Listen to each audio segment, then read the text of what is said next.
Hi subscribers and viewers. ನೋಡಿ, ನಾನು video ಮಾಡ್ಕೊಳ್ಳೋಣ ಅಂತ ಊರಿಗೆ ಬಂದರೆ ನಮ್ಮ ಅಣ್ಣನೇ ಕಾಣೆ ಆಗಿದ್ದಾನೆ.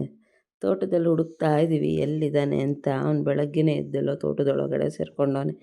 ಏನು ಕೆಲಸ ಮಾಡ್ತಾವನೋ ಗೊತ್ತಿಲ್ಲ. ಹೀಗೆ ಹುಡುಕೊಳ್ತಾ ಬರ್ತಾ ಇದ್ದೀವಿ. ಇಲ್ಲೊಂದು ಆ್ಯಪಲ್ ಮರ ಬೇರೆ ಇದೆ, ಬನ್ನಿ. ಇದೇ ನೋಡಿ ಆ್ಯಪಲ್ ಹೂವು ಎಷ್ಟು ಚೆನ್ನಾಗಿ ಬಿಟ್ಟಿದೆ. ಆ್ಯಪಲ್ ಗಿಡದಲ್ಲಾಗಲೇ ಹೂವಾಗಿದೆ. ಇನ್ನೇನು ಆ್ಯಪಲ್ಲು ಬಿಡುತ್ತೆ, ಕಿತ್ಕೊಂಡು ತಿನ್ನೋದೇನೆ. ಆ್ಯಪಲ್ ಗಿಡ ನೋಡಿರಲಿಲ್ಲ ಅಲ್ವಾ ನೀವುಗಳು? ನೋಡಿ ಈ ಆ್ಯಪಲ್ ಗಿಡ ನೋಡಿ ಸಾಕು. ಬನ್ನಿ ಎಲ್ಲಿದ್ದಾನೆ ಫಸ್ಟ್ ಹುಡ್ಕೋಣ. ಇನ್ನೂ ಇನ್ಫಾರ್ಮೇಟಿವ್ ವೀಡಿಯೋಸ್ನ ಶೇರ್ ಮಾಡ್ಕೊಳ್ಳೋಣ ಅಂತ ಬಂದರೆ, ಕಲೆಕ್ಟ್ ಮಾಡೋಣ ಅಂತ ಬಂದರೆ, ಇವನೇ ಎಲ್ಲೋ ಕಾಣೆ ಆಗಿದ್ದಾನೆ. ಇಲ್ಲೇ ಎಲ್ಲೋ ಇರ್ತಾನೆ, ಎಲ್ಲಿರ್ತಾನೆ ಅಂತ ಗೊತ್ತಾಗ್ತಿದೆಯಲ್ಲ. ಬನ್ನಿ ನೋಡುವ, ಇಲ್ಲೇ ಇರಬಹುದು. ಏಣ ಹಾಯ್. ಏನು ಬೆಳಗ್ಗೆನೆ ತೋಟಕ್ಕೆ ಬಂದುಬಿಟ್ಟಿದ್ದೀರಾ? ತೋಟನೇ ಜೀವನ ತಾನೇ, daily routine. Agriculture is future. ಆಹಾ, ಅಗ್ರಿಕಲ್ಚರ್ ಇಂದಲೇ ಫ್ಯೂಚರ್ ಇರೋದು. ಇಡೀ ವರ್ಲ್ಡಲ್ಲಿ ಒಂದೇ ಒಂದು ಮದರ್ಲ್ಯಾಂಡ್ ಇರೋದು ಇಂಡಿಯಾ. ಗೊತ್ತಾ? ಮದರ್ಲ್ಯಾಂಡ್ ಅಂತ ಬೇರೆ ಯಾವ್ದಾರ ದೇಶಕ್ಕೆ ಕರೀತಾರ? ಇಲ್ಲ. ಆಮೇಲೆ ನಮ್ಮ ದೇಶಕ್ಕೆ ಕೊಡುಗೆಯಾಗಿ ಸಿಕ್ಕಿರೋದು ಸಾಯಿಲ್, ಮಣ್ಣು. ನಮ್ಮ ದೇಶದಲ್ಲಿ ಇರೋವಂಥ ಮಣ್ಣು ಇಡೀ ವರ್ಲ್ಡಲ್ಲಿ ಎಲ್ಲೂ ಇಲ್ಲ. ಅದನ್ನು ನಾವು ಉಪಯೋಗಿಸ್ಕೊಬೇಕು. ಅದಕ್ಕೆ ನಾವು ರಾಸಾಯನಿಕ ಹಾಕಿ ಭೂಮಿ ತಾಯಿಗೆ ವಿಷ ಹಾಕ್ತಿದ್ದೀವಿ. ವಿಷ ಹಾಕಿ ಅಮೃತ ಬೇಕು ಅಂತ ಕೇಳ್ತಿದ್ದೀವಿ. ಅಮೃತ ಕೊಡೋಕ್ಕಾಗಲ್ಲ ಭೂಮಿ ತಾಯಿ, ವಿಷ ಹಾಕ್ತಿದ್ದೀವಿ. ಆವಾಗ ರೋಗ ಬಂದೇ ಬರುತ್ತೆ, ತೋಟಕ್ಕೆ ಕಾಯಿಲೆ ಆಗೇ ಆಗುತ್ತೆ. ನಾವು ವಿಷ ಕೊಡಿದ್ರೆ ಬದುಕೋಕ್ಕಾಗುತ್ತಾ?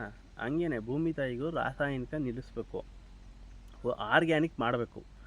ಆರ್ಗ್ಯಾನಿಕ್ ಮಾಡೋದ್ರಿಂದ ಏನೇನು ಅನುಕೂಲ ಅಂದರೆ, ಒಂದು ಭೂಮಿ ಫಲವತ್ತತೆ ಚೆನ್ನಾಗಿರುತ್ತೆ. ನಾನು ಆರ್ಗ್ಯಾನಿಕ್ ಶುರು ಮಾಡಿ 4 ವರ್ಷ ಆಯಿತು.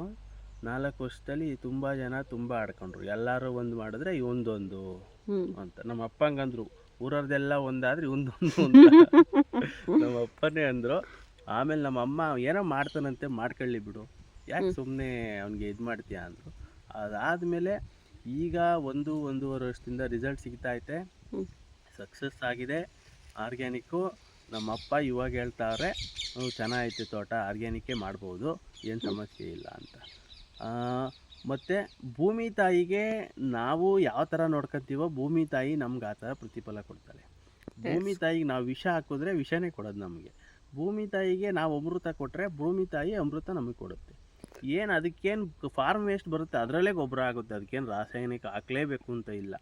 ಅಲ್ಲ, ಈಗಿನ ಯೂತ್ ಆಗಿ ಬೆಂಗಳೂರಲ್ಲಿ ಒಳ್ಳೆ ಕಂಪ್ನಿಲಿ ಕೆಲಸ ಸಿಕ್ಕಿ ಚೆನ್ನಾಗಿದ್ದು ಮತ್ತ್ಯಾಕೆ ಈ ಕೃಷಿ ಕಡೆ ಗಮನ? ನಾನು ಫಸ್ಟೇ ಹೇಳಿದೆ, ಅಗ್ರಿಕಲ್ಚರ್ ಈಸ್ ಫ್ಯೂಚರ್. ಕೆಲಸ ಮಾಡೋದ್ರಲ್ಲಿ ಏನಿಲ್ಲ, ಅಗ್ರಿಕಲ್ಚರಿಂದನೇ ಫ್ಯೂಚರ್ ಇರೋದು. ಇಡೀ ಪ್ರಪಂಚದಲ್ಲೇ ನಮ್ಮ ಇಂಡಿಯಾ, ಭಾರತದಲ್ಲಿರ್ತಕ್ಕಂಥ ಮಣ್ಣಿನ ಫಲವತ್ತತೆ ಇಡೀ ಪ್ರಪಂಚದಲ್ಲಿ ಯಾವ ದೇಶದಲ್ಲೂ ಇಲ್ಲ. ನಮ್ಮ ಭಾರತ ದೇಶದ ಸ್ಟ್ರೆಂತೇ ಸಾಯಿಲು, ಮಣ್ಣು. ಅದರಿಂದನೇ ನಾವು ಏನು ಬೇಕಾದರೂ ಮಾಡ್ಬೋದು. ಇಂಡಿಯಾನ ನಂಬರ್ 1 ಮಾಡ್ಬೋದು, ಏನು ದೊಡ್ಡ ವಿಷಯ ಅಲ್ಲ. ಜನ ಬುದ್ಧಿ ಕಲಿಬೇಕು, ರಾಸಾಯನಿಕದಿಂದ ದೂರ ಬರಬೇಕು, ಆಮೇಲೆ ಆರ್ಗ್ಯಾನಿಕ್ಕಿಗೆ ಬರಬೇಕು. ಫಾರ್ಮ್ ವೇಸ್ಟ್ ಎಲ್ಲ ಬೆಂಕಿ ಇಕ್ಕದು ಬಿಡಬೇಕು. ಫಸ್ಟು ಫಾರ್ಮ್ ವೇಸ್ಟ್ ತಗೊಂಡೋಗ್ತಾರೆ, ಗರಿ ಬೀಳುತ್ತೆ, ಎಡಮಟ್ಟೆ ಬೀಳುತ್ತೆ, ಎಲ್ಲ ಬದಿಗೆ ಹಾಕ್ತಾರೆ, ಬೆಂಕಿ ಇಕ್ತಾರೆ. ಅದೇ ಗೊಬ್ಬರ ಒಂದು ಮರಕ್ಕೆ. ಈಗ ಎಕ್ಸಾಂಪಲ್ ಏನಂದರೆ, ಒಂದು ಕಾಡಲ್ಲಿ ಯಾರು ಹೋಗಿ ಗೊಬ್ಬರ ಹಾಕ್ತಾರೆ? ಯಾರು ಹಾಕಲ್ಲ. ಮರದ ಕೆಳಗಡೆ ಹೋಗಿ ನೋಡಿ ಹೆಂಗಿರುತ್ತೆ ಅದು. ಅಲ್ಲೇ ತರಗೆಲೆನೋ ಅಲ್ಲೇ ಬಿದ್ದು ಅಲ್ಲಿ ತಿಪ್ಪೆ ಥರ ಆಗಿರುತ್ತೆ ನೆಲ. ಅದೇ ಥರ ಇಲ್ಲೂ ಅಷ್ಟೇನೆ. ಆಯಾ ಮರಕ್ಕೆ, ಆಯಾ ಗಿಡಕ್ಕೆ ಎಷ್ಟು ಬೇಕೋ ಅಷ್ಟನ್ನ ಗೊಬ್ಬರ ಉತ್ಪತ್ತಿ ಮಾಡ್ಕೊಳೋ ಶಕ್ತಿ ದೇವ್ರು ಕೊಟ್ಬಿಟ್ಟವನೆ. ಆ ಉತ್ಪತ್ತಿ ಮಾಡ್ಕೊಳೋ ವೇಸ್ಟ್ನ ತಗೊಂಡೋಗಿ ನಾವು ಎಷ್ಟು ಬೆಂಕಿ ಇಕ್ತಿದ್ದೀವಿ, ಅದನ್ನ ಕರೆಕ್ಟಾಗಿ ಅವಕ್ಕೆ ಉಪಯೋಗಿಸ್ಕೊಳಕ್ಕೆ ಅಲ್ಲೇ ರೀಸೈಕಲ್ ಮಾಡಿ ಮಲ್ಚಿಂಗ್ ಮಾಡಿಬಿಟ್ರೆ ಮತ್ತೆ ಯಾವ ಗೊಬ್ಬರನೂ ಬೇಡ, ಏನೂ ಬೇಡ. ಮಲ್ಚಿಂಗ್ ಅಂದಲ್ಲ, ಹಂಗಂದ್ರೆ ಏನು, ಹೆಂಗ್ ಮಾಡೋದು? ಮಲ್ಚಿಂಗ್ ಅಂದರೆ ಫಾರ್ಮ್ ವೇಸ್ಟ್. ಇವಾಗ ಗರಿ ಬೀಳುತ್ತೆ, ತೆಂಗೊಲಿ, ಅಡಿಕೆ ಗರಿ ಬೀಳುತ್ತೆ, ಅದನ್ನೆಲ್ಲ ತಗೊಂಡೋಗಿ ಸೈಡಲ್ಲಿ ಹಾಕಿ ಬೆಂಕಿ ಇಕ್ಕಬಾರ್ದು, ಅಲ್ಲೇ ಬಿಡಬೇಕು.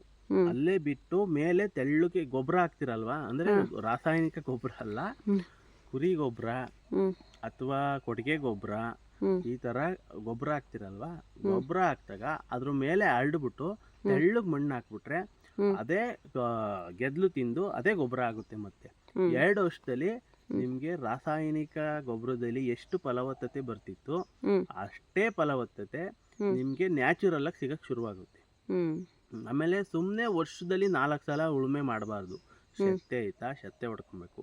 ಹಂಗೂ ಜಾಸ್ತಿ ಆಯ್ತಾ 2 ಸಲ, ಮುಂಗಾರಲ್ಲಿ ಒಂದ್ಸಲ, ಹಿಂಗಾರಲ್ಲಿ ಒಂದ್ಸಲ ಉಳುಮೆ ಮಾಡಿದ್ರೆ ಮುಗಿದೋಯ್ತು. ಅದು ಬಿಟ್ಟು ಸುಮ್ಮನೆ ವರ್ಷದಲ್ಲಿ 4 ಸಲ ಉಳುಮೆನೂ ಮಾಡಬಾರ್ದು ಭೂಮಿನ. ಜಾಸ್ತಿ ಬೇರೆಲ್ಲ ಕಿತ್ತು ಬರುತ್ತೆ ಉಳುಮೆ ಮಾಡಿದ್ರೆ. ಈಗ ಅಡಿಕೆ ಗಿಡದ ಬೇರು 1 ಅಡಿ 1.5 ಅಡಿ ಮೇಲೆ ಯಾವುದೂ ಹೋಗಲ್ಲ. ನಾವು ಅರ್ಧ ಅಡಿ ಉಳುಮೆ ಮಾಡಿದ್ರೆ ಅರ್ಧ ಅಡಿ ಬೇರು ಕಿತ್ತೋಗುತ್ತೆ. ಮತ್ತೆ ಅದು ಬೇರು ಮತ್ತೆ ಚಿಗುರಿ ಮಣ್ಣು ತಗೊಳೋ ಅಷ್ಟೊತ್ತಿಗೆ ಮೇಲ್ಗಡೆಯಿಂದ ಎಲ್ಲ ಉದ್ರೋಗಿರುತ್ತೆ ಹಳ್ಳು. ಹರಡಿದ್ರೋಗುತ್ತೆ.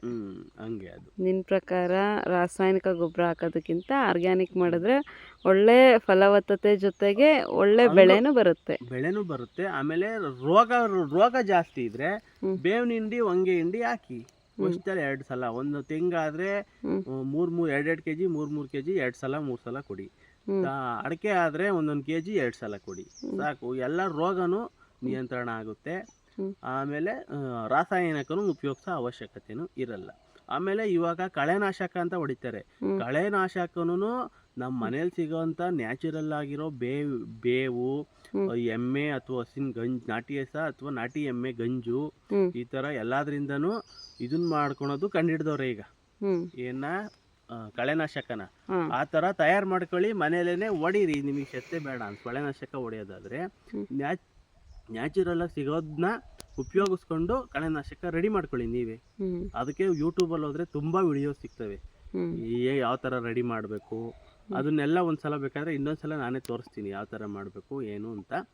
ಇವಾಗ ಸದ್ಯಕ್ಕೆ ಇಷ್ಟು ಇನ್ಫಾರ್ಮೇಷನ್ ಇದ್ರದ್ದು ಆರ್ಗ್ಯಾನಿಕ್ ಕೃಷಿ ಬಗ್ಗೆ ಕೇಳಿಸ್ಕೊಂಡ್ರಲ್ವಾ? ಮಲ್ಚಿಂಗ್ ಬಗ್ಗೆ ತಿಳ್ಕೊಂಡ್ವಿ. ಹೀಗೆ ಇನ್ನೊಂದು ಇನ್ಫಾರ್ಮೇಟಿವ್ ವಿಡಿಯೋ ಜೊತೆಗೆ ಮತ್ತೆ ನಿಮ್ಮನ್ನು ಭೇಟಿ ಆಗ್ತೀನಿ. ಸಬ್ಸ್ಕ್ರೈಬ್ ಮಾಡಿ, ವ್ಯೂ ಮಾಡಿ, ಶೇರ್ ಮಾಡಿ, ಬೆಲ್ ಬಟನ್ ಮಾತ್ರ ಒತ್ತೋದು ಮರಿಬೇಡಿ. ಬಾಯ್.